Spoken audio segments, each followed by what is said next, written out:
രീതിയിൽ പെരുമാറിയേ പറ്റൂ എന്നുള്ളത് നമ്മൾ അറിയാതെ നമ്മുടെ മനസ്സിൽ കിടക്കുകയാണ്.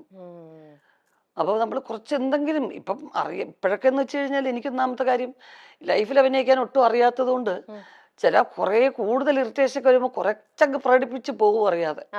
പക്ഷെ ഇത് വെച്ച് കഴിയുമ്പോൾ ഞാൻ ഓർക്കും, എൻ്റെ അമ്മയും എൻ്റെ വീട്ടിലുള്ളവരും എല്ലാം ഓർക്കും, അയ്യോ ഇവരാരെങ്കിലും അവരോട് പറയൂ. പിന്നത്തെ കുറ്റബോധം മുഴുവൻ അതാണ്. പിന്നെ അവരെ ഒന്ന് ഇങ്ങനെ പാച്ചപ്പ് ചെയ്തെടുക്കും. പക്ഷെ ഞാൻ അങ്ങനെ പറഞ്ഞല്ല കേട്ടോ, ഇങ്ങനെയല്ല കേട്ടോ. പക്ഷെ നമ്മുടെ കുടുംബാന്തരീക്ഷം തന്നെയാണ് നമ്മളുടെ പല മാറ്റങ്ങൾക്കും കാര്യം. തീർച്ചയായിട്ടും ഈ കൽപ്പന ചേച്ചി രഞ്ജിനി ചേച്ചിയായിട്ട് എനിക്ക് നല്ല അടുപ്പമുണ്ട്. നല്ല ചേച്ചിനെ ഞാൻ ആദ്യമായിട്ട് ഇങ്ങനെ മീറ്റ് ചെയ്യണത്.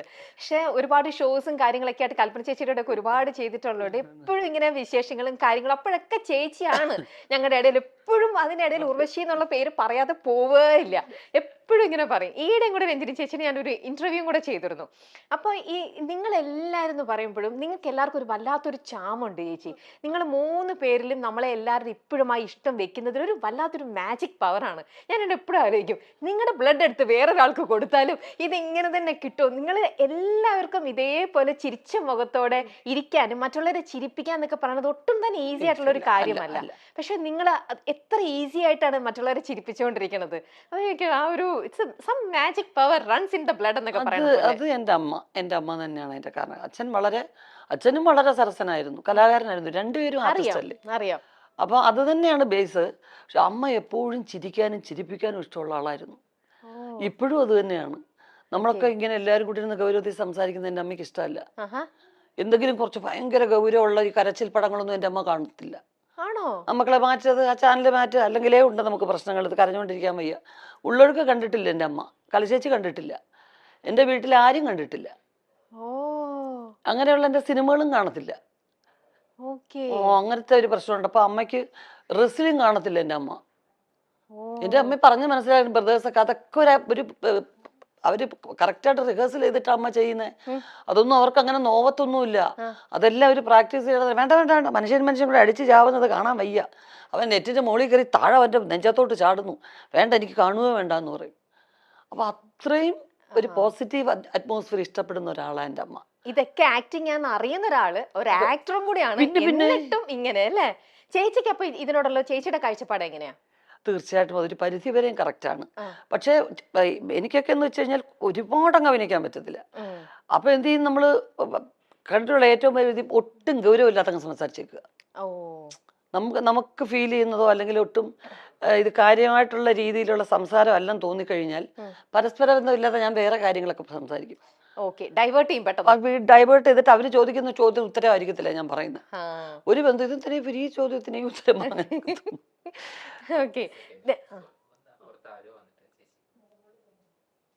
വന്നിട്ടുണ്ടോ? മക്കളെ ഓടിവടാ, അമ്മയുടെ കുഞ്ഞാണ്ടാ. മക്കളെ രമ്യ ചേച്ചി അറിഞ്ഞു വിട്.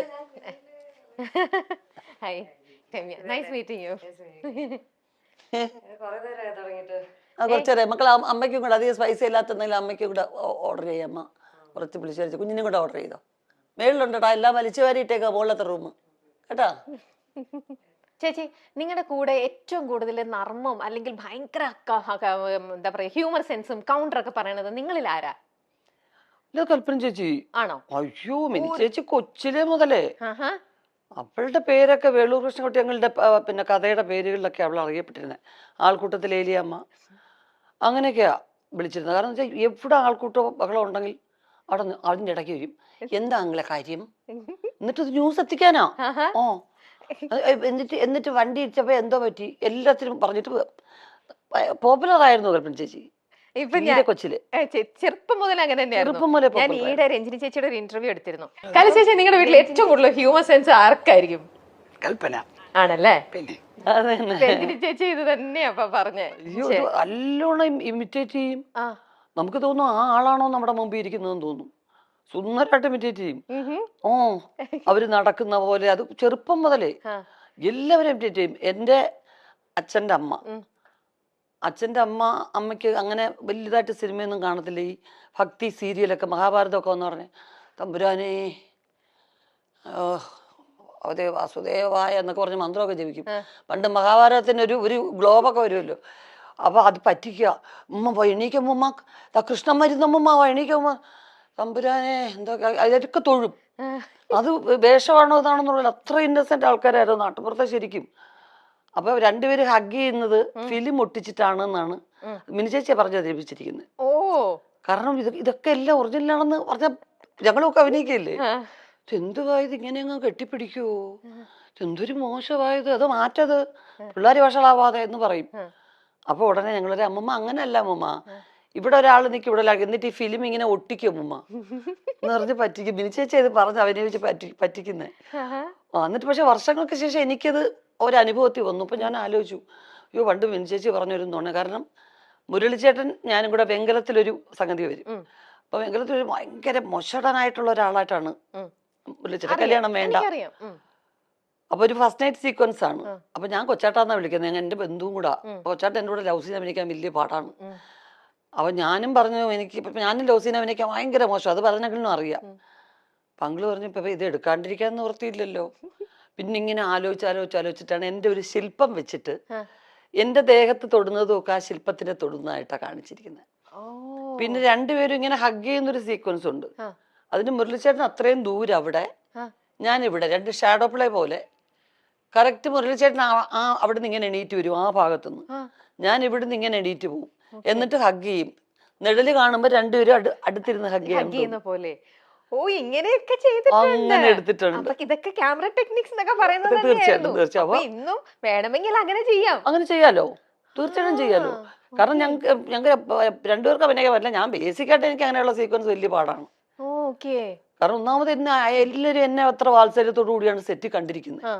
എന്നെ ആരും ഉർവശി എന്ന് വിളിക്കുന്ന ഈ ജനറേഷനിലുള്ളവരേ ഉള്ളൂ. അന്നെല്ലാം പൊടിമോളേന്നാണ് വിളിച്ചിരുന്നത്. അപ്പൊ എനിക്ക് ഭയങ്കര കുറച്ചിലാണ് എനിക്ക് ലവ് സീൻ അഭിനയിക്കാൻ. അപ്പം ബെർലിച്ചേട്ടായിട്ട് പറഞ്ഞ ഈ കൊച്ചിന്റെ കൂടെ ചെയ്യാനേ പറ്റത്തില്ല, നടക്കത്തെ അത് നമുക്ക് വേറെ എന്തെങ്കിലും ചെയ്താൽ മതി, പറ്റത്തില്ല എന്ന് പറഞ്ഞു. അപ്പം അങ്ങനെയൊക്കെ പറ്റിക്കും. എന്നിട്ട് അമ്മൂമ്മയെ പോലും പറ്റിയിട്ട് അമ്മൂമ്മയ്ക്ക് സിൽക്ക് സ്മിത എന്നാ പേരിട്ടിരുന്നത്. കാരണം നല്ല ഷേപ്പാണ്, നല്ല കൊച്ചു രൂപം, ഇത്രേ ഉള്ളൂ. എൻ്റെ അച്ഛൻ 6 അടി 3 ഇഞ്ച് ഹൈറ്റാ, അമ്മൂമ്മ ഇത്രേ ഉള്ളൂ, കൊച്ചാണ്. പക്ഷെ ബ്ലൗസും ഇങ്ങനെ മുണ്ടും മാത്രമല്ലേ ഉടുക്കുള്ളൂ. അപ്പൊ ഇടയ്ക്കിടയ്ക്ക് വയറ്റിലൊക്കെ പോയി തട്ട് സിൽക്ക് സ്മിത വയറെന്ന് പറയും. ആരാ സിൽക്ക് സ്മിത, എൻ്റെ അമ്മയ്ക്ക് അറിയത്തില്ല. അവസാനം വരെ ചോദിക്കുമായിരുന്നു, ഇത് ആരാ ഈ സിൽക്ക് സ്മിത എന്ന് ചോദിക്കുമായിരുന്നു. അപ്പൊ എപ്പോഴും ഒരു ചിരിക്കുന്ന അന്തരീക്ഷം മിനി ചേച്ചി ഉള്ളിടത്തുണ്ട്. അത് ചേച്ചിയുടെ പ്രസൻസ് വരുമ്പോ, അത് ഇപ്പം നമുക്ക് അറിയുന്ന കാര്യമാണ്, ചേച്ചി പ്രസൻസ് വരുമ്പോ വല്ലാത്തൊരു പോസിറ്റിവിറ്റിയും ഒരു വൈബും ഫുൾ ചിരിയും മേളവും. എത്ര വിഷമവും എത്ര ടെൻഷനും നമുക്കുണ്ടെങ്കിൽ അതെല്ലാം നമ്മൾ മറന്നു പോകും. അതൊക്കെ ശരിക്കും ഒരു ദൈവത്തിന്റെ ഒരു അനുഗ്രഹം തന്നെയാണ്. നമുക്ക് ആ ഒരു പോസിറ്റിവിറ്റി മറ്റുള്ളവർക്ക് സ്പ്രെഡ് ചെയ്യാൻ പറ്റും. കുടുംബത്തിൽ നമുക്കൊരു സ്വാതന്ത്ര്യം ഉണ്ടാവുക, കുടുംബത്തിൽ രസകരമായിട്ടുള്ള കാര്യങ്ങൾ നമ്മുടെ കുടുംബത്തിൽ നടക്കുക എന്ന് പറയുന്നത് അതൊരു വലിയ കാര്യം. ചേച്ചി, ഇന്ന് നമ്മുടെ മൈൽ സ്റ്റോണിൽ ഇന്ന് രാവിലെ ഇന്റർവ്യൂ ചെയ്ത മനോജ് ചേട്ടന്റെ ഒരു ഇന്റർവ്യൂ ഉണ്ടായിരുന്നു. അതിനകത്ത് ചേട്ടൻ പറഞ്ഞിട്ടുണ്ട് മോൾക്ക് അഭിനയത്തിലേക്ക് വരാനായിട്ട് ഭയങ്കര ഇൻട്രസ്റ്റ് ആണ്. അപ്പൊ അത് വേണ്ടിയിട്ട് ഞാൻ അവൾക്ക് വേണ്ടിയിട്ട് വനിതയിൽ വിളിച്ചിട്ടൊരു ഫോട്ടോ ഷൂട്ട് ഞാൻ അറേഞ്ച് ചെയ്ത് കൊടുത്തു എന്നൊക്കെ പറഞ്ഞ്. ഇപ്പോ നമ്മുടെ ഈ വിമർശകരും ഒരുപാടുണ്ടല്ലോ. നമ്മുടെ ഇന്നത്തെ നിങ്ങൾ എന്ത് അനങ്ങിയാലും മിണ്ടാതിരുന്നാലും എന്തിനും എല്ലാത്തിനും വിമർശിക്കുന്ന സമൂഹവും ഉണ്ട് നമ്മുടെ കൂടെ. ഇപ്പൊ പറയുന്ന എല്ലാവരും യൂഷ്വലി യൂസ് ചെയ്യുന്ന ഒരു വേർഡാണ് നെപ്പോക്കിഡ്സം എന്ന് പറയുന്നത്. അച്ഛന്മാര് ഫീൽഡിൽ നിൽക്കുമ്പോൾ മക്കൾ അതിനകത്ത് സ്വാഭാവികമായിട്ട് വരും. എന്താ, ഡോക്ടേഴ്സിന്റെ മക്കളും ഡോക്ടേഴ്സ് ആവുന്നുണ്ട്, ടീച്ചേഴ്സിന്റെ മക്കൾ ടീച്ചർ ആവുന്നുണ്ട്. പക്ഷെ സിനിമയിൽ ഇപ്പൊ നമ്മൾ കൂടുതലായിട്ടും സിനിമയിലുള്ളവരുടെ ഒക്കെ മക്കള് ഇതിലിപ്പോ സജീവമായിട്ട് ഇപ്പൊ ഒരുപാട് പേരെ നമുക്ക് എണ്ണത്തിൽ ഉണ്ട്. അതുകൊണ്ട് തന്നെ സോക്കോൾഡ് ഇപ്പൊ എല്ലാവരും പറഞ്ഞത് നെപ്പോക്കിഡ് എന്ന് പറഞ്ഞിട്ട് നെപ്പോക്കിഡ്സ് എന്നുള്ള ഇതിലേക്ക് വരുന്നു. ചേച്ചിക്കും ഇപ്പം നിങ്ങളുടെയും മകള് ഇതിലേക്ക് വരികയാണെന്നുണ്ടെങ്കിൽ ഇത്തരത്തിലുള്ള വിമർശനം മറ്റേ സൈഡിൽ നിൽക്കുകയും ചെയ്യുമ്പോൾ ചേച്ചി ഇതിനെ എങ്ങനെ കാണുന്നത്? എനിക്ക് അവളെ കൊച്ചിലെ മുതലേ ഒരു ഫോട്ടോയ്ക്ക് പോലും നിർത്തുന്ന ഇഷ്ടം ഉണ്ടായിരുന്നില്ല. ഞാൻ മാത്രമേ ഉള്ളൂ വീട്ടിൽ അങ്ങനെ. വേണ്ട, അവള് പഠിക്കണം, എനിക്ക് പഠിക്കണമെന്ന് വലിയ ആഗ്രഹമായിരുന്നു. അപ്പൊ അവള് പഠിക്കാൻ നല്ല മിടുക്കിയായിരുന്നു. അപ്പോൾ അത് +2 ഒക്കെ കഴിഞ്ഞ് 85% മാർക്ക് ഒക്കെ എടുത്ത് പഠിച്ചു കഴിഞ്ഞ് അവള് ബാംഗ്ലൂർ ഹോസ്റ്റലിൽ ചേർന്നാണ് കോഴ്സ് പാസ്സാവുകയൊക്കെ ചെയ്തത്. അപ്പൊ ഞാൻ പറഞ്ഞു, ജോലി, നിന്റെ പഠിത്തത്തിനുള്ളൊരു ജോലി നീ ചെയ്ത് ആ ശമ്പളം പറ്റി അതിനകത്തുനിന്ന് സ്വന്തം ചെലവിൽ കാര്യങ്ങളൊക്കെ നടത്തി പൈസയുടെ വില അറിയണം. അല്ലെങ്കിൽ ഒരു സെലിബ്രിറ്റി കുട്ടിയായിട്ട് മാത്രം വളർന്നാൽ ശരിയല്ലല്ലോ. പക്ഷെ അവൾ അക്ഷരം പ്രതി അനുസരിച്ചു.